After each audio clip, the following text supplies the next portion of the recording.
दोस्तों पिछले साल कोरोना की बढ़ती रफ्तार ने सरकार को मजबूर कर दिया था लॉकडाउन लगाने पे।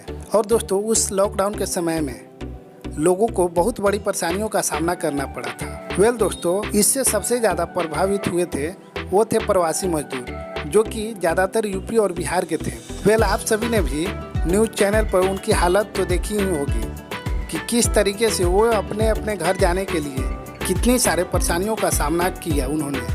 दोस्तों अपने बेहतरीन डायरेक्टर फिरोज खान ने उसी मुद्दे के ऊपर एक बेहतरीन वेब सीरीज बनाई है, जो कि बहुत जल्द आप सभी के बीच देखने को मिलेगी।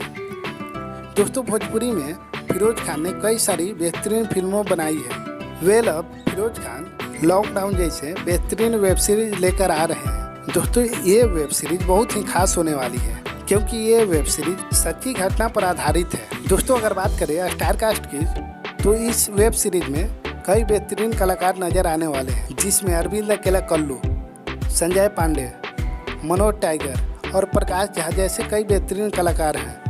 दोस्तों अगर संजय पांडे की बात करें तो संजय पांडे ये वेब सीरीज करके बहुत ज़्यादा खुश हैं, और दोस्तों इस बारे में उन्होंने कई बार बताया भी है। दोस्तों आपको बता दें कि चकोर जैसे OTT प्लेटफॉर्म पर इस वेब सीरीज को रिलीज किया जाएगा, तो आप वहां से इस वेब सीरीज को देख सकते हैं। इस वेब सीरीज का रिलीज डेट सामने अभी तक नहीं आया है। जैसे ही इसका रिलीज डेट सामने आता है मैं आपको जरूर बताऊंगा। दोस्तों आपको ये अपडेट कैसी लगी ये हमें कमेंट बॉक्स में जरूर बताइएगा, और ऐसे ही बेहतरीन वीडियो देखने के लिए आप हमारे चैनल को भी सब्सक्राइब कर सकते हैं। वीडियो देखने के लिए आप सभी को बहुत बहुत धन्यवाद।